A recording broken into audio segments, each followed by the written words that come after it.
Hallo liebe Leute! O tema da aula de hoje é posição do verbo da frase. Esse é um tema muitíssimo importante, porque no alemão o verbo tem uma posição fixa na nossa frase. A gente não pode colocar ele onde a gente quiser. Por isso, já pega o papel e a caneta para você fazer anotações e vem comigo que nesse vídeo eu vou te explicar como é que funciona.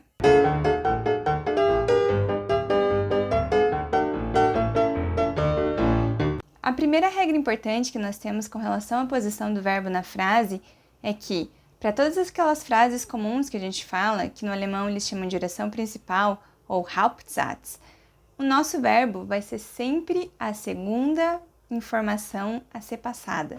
Então, olha só, segunda informação a ser passada. A gente já viu algumas frases mais simples e já observou essas frases. Por exemplo, Ich heiße Bianca. Eu me chamo Bianca. Olha só, heiße, segunda palavra, segunda informação a ser passada. Ou, ich wohne in Brasilien. Eu moro no Brasil.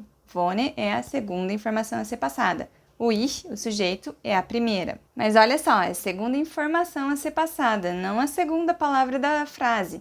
Porque a gente pode ter exemplos em que o verbo é a segunda informação, mas não a segunda palavra. Zum Beispiel, meine Mutter wohnt in Brasilien. Minha mãe mora no Brasil. Olha só, verbo, terceira palavra a ser dita, mas ainda é a segunda informação a ser passada, certo?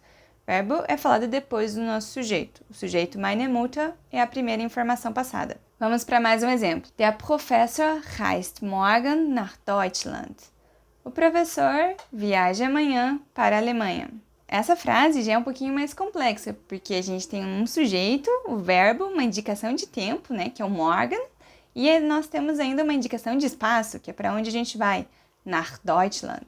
E no português a gente já está muito acostumado a começar frases com o tempo, por exemplo, falando amanhã o professor viaja para a Alemanha. Mas a gente pode fazer isso no alemão? A resposta é sim, nós podemos começar frases no alemão falando o tempo por primeiro. Porém, o que a gente tem que lembrar é aquela regra que eu falei no começo. O verbo é a segunda informação a ser passada. Ou seja, se eu começar falando o nosso tempo, morgen, a próxima coisa que eu vou falar vai ter que ser obrigatoriamente o verbo, que é o reist.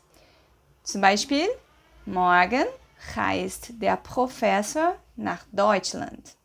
Amanhã viaja o professor para a Alemanha. No português a gente fala um pouquinho diferente, certo? A gente sempre fala o sujeito antes do verbo, porque essa é a regra do português, a regra gramatical do português. Vamos a mais alguns exemplos onde a gente começa com o tempo. Am Montag hat Jan Deutschunterricht. Na segunda-feira, o Jan tem aula de alemão. Verbo, segunda informação a ser passada depois da informação de tempo am Montag. Am Wochenende spiele ich Fußball. No final de semana, eu jogo futebol. Verbo também, segunda informação, dita logo após a informação de tempo am Wochenende. Heute Abend gehe ich ins Kino. Hoje à noite eu vou ao cinema. Essa última frase ela é muito interessante porque a gente vê que o tempo pode ser composto por duas informações de tempo, certo? A informação heute, que é hoje, e a informação Abend, que é noite. Mas o importante é que eu estou falando só sobre o tempo antes do verbo. Eu posso, inclusive, colocar muito mais informações de tempo. Posso falar um dia e um horário. Como, por exemplo, Am Samstag um 10 Uhr reise ich nach Deutschland. No sábado, às 10 horas, eu viajo para a Alemanha. Duas informações de tempo, mas o importante é que a primeira informação, mesmo o primeiro tipo de informação, foi só o tempo. E em seguida, vem o nosso verbo. Nós podemos, inclusive, começar falando a nossa frase pelo lugar. Eu posso falar In Deutschland wohnen viele Ausländer. Na Alemanha moram muitos estrangeiros. O importante é sempre obedecer a regra. O verbo é a segunda informação a ser passada. Alles klar? Para treinar, já faz uma pausa nesse vídeo e escreve aqui embaixo nos comentários 2 exemplos de frase. A primeira frase você escreve começando com o sujeito e a segunda você começa escrevendo o tempo. E é importante que essa frase seja uma frase do teu cotidiano, como por exemplo o horário que você trabalha ou o horário que você tem aula de alguma coisa. Pois quando você utiliza informações do seu cotidiano, você ajuda o seu cérebro a memorizar as estruturas com mais eficiência. Não só as estruturas, mas o vocabulário também. Bom, mas o que acontece quando a nossa frase tem 2 verbos? Por exemplo, eu quero viajar para a Alemanha. No português, a gente fala os dois verbos seguidos um do outro, certo? Eu quero viajar. No alemão, o primeiro verbo, que é o mais importante, o verbo quero, ele vai ser dito a segunda informação. Mas o segundo verbo, que é o viajar, ele vai ter que ir para o final da nossa frase. Ou seja, eu quero viajar para a Alemanha, vai ficar em alemão Ich will nach Deutschland reisen. É como se a gente falasse eu quero para a Alemanha viajar. Outro exemplo. Eu preciso trabalhar amanhã. O primeiro verbo, que é o mais importante, que eu preciso, vai ser falado como sendo a segunda informação. Já o verbo trabalhar vai para o nosso final da frase. Ich muss morgen arbeiten. Eu preciso trabalhar amanhã. Meio esquisito, né? Mas também é interessante, porque agora, para você entender o que a pessoa está falando em alemão, você tem que realmente escutar e escutar a pessoa falando até o final da frase.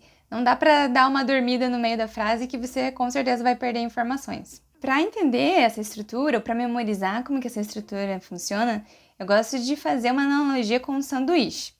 Imagina que cada verbo é uma fatia do pão, certo? Todo sanduíche tem uma fatia de pão no começo e uma fatia de pão no final. Tudo o resto vai vir ali no recheio do nosso pão. O hambúrguer, o queijo, a salada, vai tudo ali no meio do pão. Então, todas as nossas informações vão estar ali no meio. Enquanto cada fatia do pão, cada verbo, vai estar um no começo e outro no final. E por cima, né, antes de tudo, a gente pode considerar que tem um gergelimzinho ali, que vai ser o gergelim que a gente escolher. O gergelim pode ser o nosso sujeito, o gergelim pode ser o nosso tempo, pode ser o gergelim que a gente quiser, certo? A gente pode começar com qualquer coisa, frase, mas a gente sempre vai ter que ter um pão e uma outra fatia de pão embaixo nessa nossa estrutura de sanduíche. Para resumir o vídeo, então, quando nós temos uma oração, ela tem dois verbos, como por exemplo, Ich will nach Deutschland reisen, quero viajar para a Alemanha. O primeiro verbo vai ser a segunda informação a ser passada e o segundo verbo vai ser a última informação a ser passada. Essa é uma regra muito importante das frases do alemão e a gente vai retomar isso e vai precisar ter isso bem claro quando a gente for falar sobre verbos modais e sobre o passado do alemão. É claro que para tudo tem exceção e existe um tipo especial de frase chamado Nebensatz no alemão em que os verbos estão todos lá no final da nossa oração. Mas isso é um tema para outra aula e isso também é um tema avançado, então se você está começando a aprender alemão agora, não se preocupe com esse assunto por enquanto. Fragen? Schreib hier unten. Dúvidas? Escreva aqui embaixo nos comentários. E se não ficou nenhuma dúvida, escreve então sem chucrute para eu saber que está tudo super. Das ist alles für heute. Danke, Leute. Tschüss.